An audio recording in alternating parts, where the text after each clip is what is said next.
बाबा एकनाथ भोजन करने बैठे। भोजन की थाली परोसी गई। खुले मैदान में बाबा एकनाथ भोजन कर रहे हैं। रोटी रखी गई, घी की कटोरी रखी गई। बाबा एकनाथ ने भोजन करने से पहले अपने प्रभु का स्मरण किया, आंखें बंद की और आंखें बंद करके प्रभु से कहा, प्रभु तेरा लाख लाख धन्यवाद कि आज मेरी थाली में 2 रोटियां तूने रखी हैं।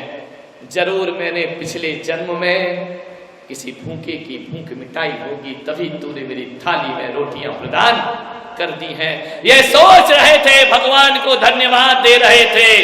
हे प्रभु तेरी कृपा है मुझ पर बहुत। भोजन से पहले शांति मंत्र पढ़ रहे थे और भगवान से प्रार्थना करते हैं कि हे ईश्वर, इस दुनिया में यदि कोई भूखा हो तो मेरे पास भेज दे। मैं अपनी रोटी देकर पहले उसकी भूख मिटाऊंगा, उसके बाद अपनी भूख। ये होता है जीवन को सार्थक करना। और कहते हैं आंख मूंद कर जैसे ही प्रभु का ध्यान किया, एक कुत्ता आया, जैसे ही आंख खोली थाली की रोटी कुत्ता लेकर के भाग गया। आंख खोल करके देखा थाली खाली। बाबा एकनाथ ने देखा कि अरे कुत्ता रोटी लेकर के जा रहा है, दौड़े उसके पीछे। कुत्ता आगे आगे, बाबा एकनाथ पीछे पीछे, भागे जा रहे। कुत्ता रोटी लिए भागे जा रहा है। बाबा एकनाथ ने कहा, अरे प्रभु कहां भागते हो? हे परमात्मा कहां जा रहे हो तुम मुझसे दूर?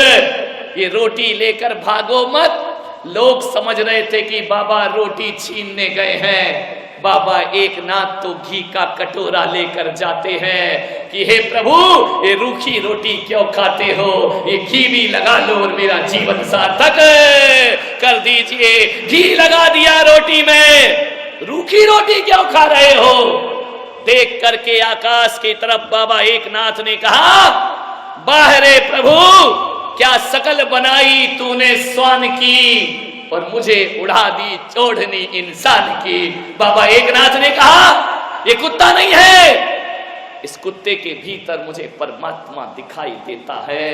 और भगवान महावीर ने भी कहा है कि हर आत्मा के भीतर एक परमात्मा छिपा हुआ होता है। चींटी के भीतर भी परमात्मा है, इंसान के भीतर भी परमात्मा है, पेड़ पौधों के भीतर भी परमात्मा है। अरे सम्यक दृष्टि तो वो होता है जो एक इंद्री में भी भगवान के दर्शन कर लिया करता है। वो सम्यक की संपदा को सोचिए आप। पहले का ये जमाना था कि जब हमारे बुजुर्ग भोजन करने के लिए बैठते थे तो घर के आंगन में आवाज लगाते थे कि मेरी आवाज जहां जहां तक जाती हो, यदि कोई भूखा हो तो आकर मेरे घर में भोजन ग्रहण करे। मैं भूखे को भोजन ग्रहण करा के फिर भोजन ग्रहण करूंगा। 3 बार आवाज लगाई जाती थी कि कोई भूखा हो तो मेरे दर पर आए, मैं उसका स्वागत करता हूं। पहले कहा जाता था अतिथि देवो भव, भूखे को भोजन कराना धर्म हुआ करता है। पहले का वो जमाना कि लोग कहते थे कोई आवे तो हम खावे। और आज का जमाना ऐसा है, लोग कहते हैं ये जावे तो उसके बाद हम। तेरे की जिंदगी आदमी की, विचार करिए, सार्थक करो जीवन को। नानक के पिता ने नानक को खेत में भेजा कि जाओ फसल खड़ी हो रही है, ज्वार की फसल लगी हुई है, जाओ चिड़ियों से ज्वार की रक्षा करना। नानक मचान पर जाकर बैठ गए, प्रभु नाम का ध्यान करने लगे। चिड़ियों ने देखा कि ये कैसा रखवाला है, ये हमें भगाता ही नहीं है। चिड़ियां आकर के ज्वार बाजरा खाने लगी। जैसे ही नानक की आंखें खुली, नानक ने कहा मजा आ गया, पिता ने भेजा था रक्षा करना, बेटा कह रहा है राम जी की चिड़िया और राम जी का खेत, खाओ री चिड़िया भर भर पेट, खाओ री चिड़िया भर भर। मेरा क्या है, मेरे बाप का क्या है? राम जी की चिड़िया और राम जी का खेत है। ध्यान रखिए, नानक को बहुत मारा पिता ने कि पागल, ये क्या करता है तू? मैंने चिड़ियों से रक्षा करने के लिए तुझे भेजा था। उसने कहा बापू, चिड़ियों की तो रक्षा कर रहा था। अरे बोले पागल है क्या, सारा खेत का दाना चुग गई। बोले पिताजी, यदि दाना नहीं चुगती तो चिड़ियों की रक्षा कैसे होती? सारी चिड़िया भूखी मर जाती। इसलिए मैंने कहा कि राम जी की चिड़िया और राम जी का खेत खा लो चिड़िया भर भर पेट। ध्यान रखिए, ये होती है संतों की करुणा। अरे अपने लिए नहीं, दूसरों के लिए भी जीने का थोड़ा सा प्रयास करिए। कल हजारों लड्डू चढ़ाएंगे, एक लड्डू किसी भूखे को दे देना, गरीब को रास्ते में। मैं कहता हूं हजारों लड्डू से भी ज्यादा पुण्य लगेगा बाबा के चरणों में चढ़ाया हुआ लड्डू यदि किसी गरीब के दामन में चला जाता है तो ध्यान रखना, वो लड्डू लड्डू नहीं रहता है, गोपाचल वाले बाबा का प्रसाद बन जाया करता है, जीवन का आनंद बन जाया करता है। सेवा करें, लाखों रुपए दान करते हो, कोई बात नहीं है। इस पंडाल में बैठे हुए लोग सोच रहे होंगे कि काश हमारे पास पैसा होता तो हम भी दान करते, हम भी बोलियां लेते। आज हमारे पास पैसा नहीं है, हम कैसे इस सौभाग्य को प्राप्त करें? नहीं मेरे भाई, ये दिमाग से निकाल दीजिए कि पैसे से ही धर्म हुआ करता है। ये बात अपने दिमाग से निकाल दो। पैसा ही अकेला सब कुछ नहीं होता है। मैं तो ये कहता हूं कि माला फेरने वाले हाथों से ज्यादा वो हाथ पवित्र होते हैं जो दीन दुखियों की सेवा किया करते हैं। उनसे पवित्र हाथ दुनिया में कोई दूसरे नहीं हुआ करते हैं। अरे किसी को जीवन दान देते हैं, वो हाथ बहुत पवित्र है।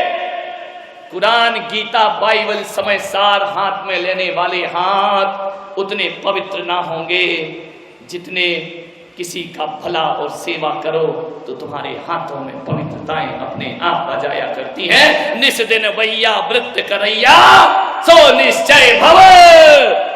सेवाएं करिए अपने जीवन में थोड़ी सी। बहुत से ग्वालियर के विभिन्न मोहल्ले के नारियल चढ़ रहे हैं मुझे, महाराज हमारे मोहल्ले में पधारना, हमारे नगर में पधारना। क्यों पधारना भाई? हमें आहार दान का सौभाग्य प्रदान करना। हम अपने घर में आपके चरण पढ़वाना चाहते हैं।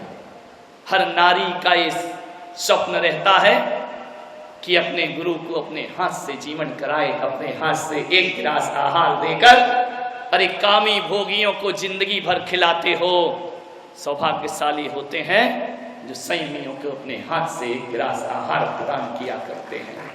कहा जाता है कि हजारों लोगों को भोजन कराने से वो आनंद नहीं मिला करता है, और किसी मुनि को एक गिलास आहार दे दिया जाए तो जीवन में आनंद की अनुभूति हो जाया करती है।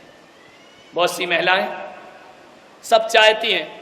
कल तो एक सिंधी परिवार मेरे पास आया, महाराज क्या हमारे घर जीवन के लिए आप पधार सकते हैं? सौभाग्य देखो उनका। मैंने कहा आ सकता हूं।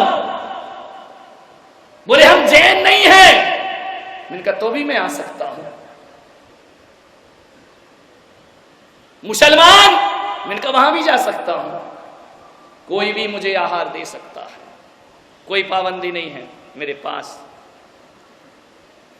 जैनियों की आत्मा धक धक हो रही है। महाराज ये क्या कह रहे हो तुम? है कहां जाके आहार लोगे? मैं ले सकता हूं।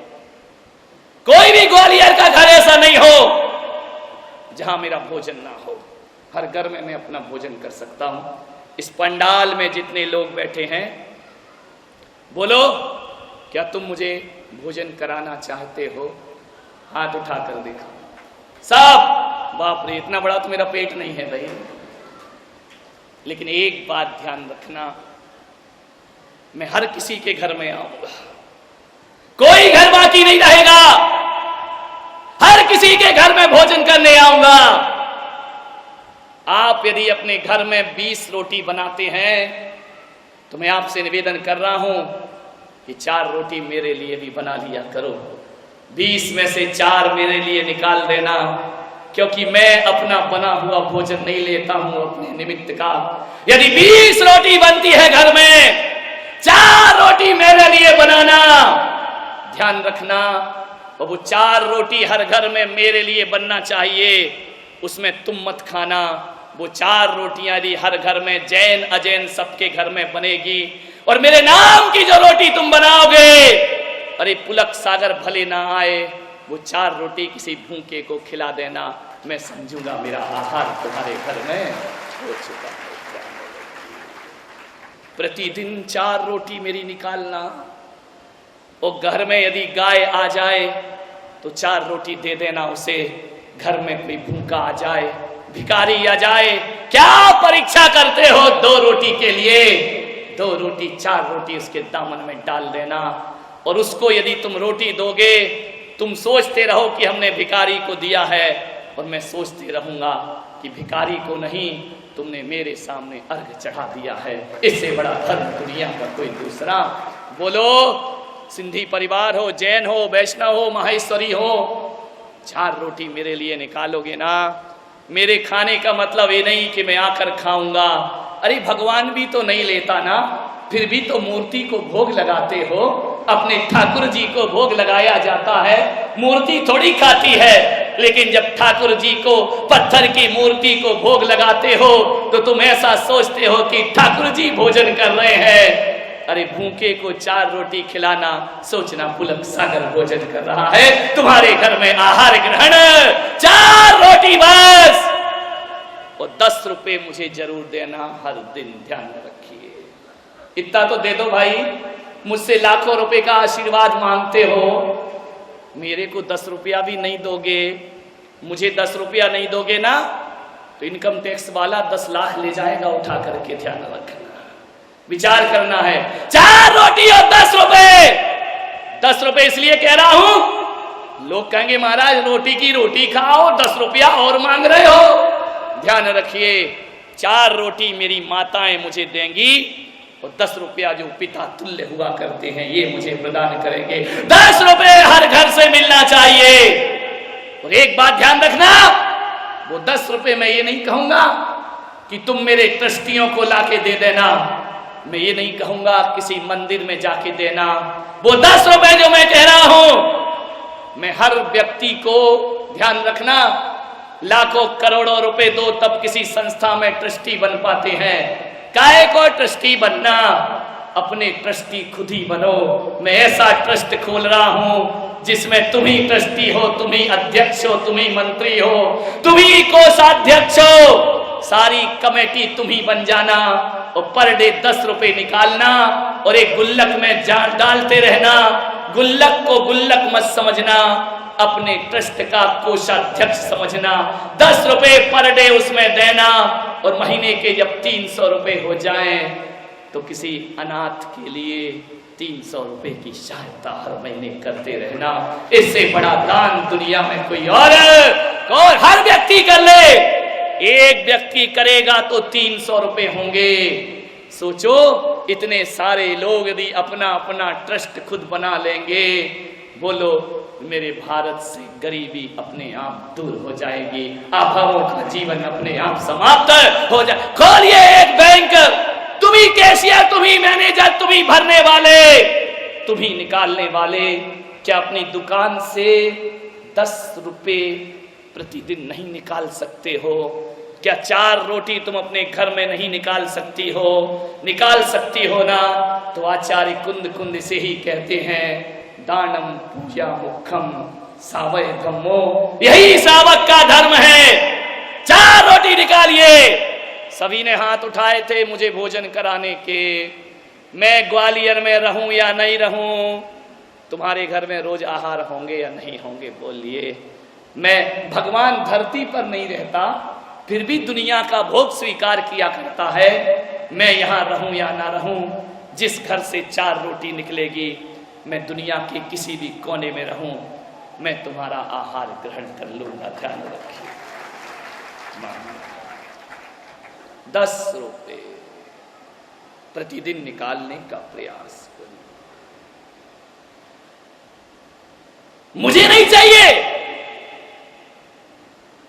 एक जैन परंपरा में भोग नहीं लगाया जाता है, यहां सामग्री अर्पण की जाती है। यदि 4 रोटी तुमने निकाली तो समझना तुमने पुलक सागर की पूजा भी कर ली। ध्यान रखिए, समर्पित कर दिया।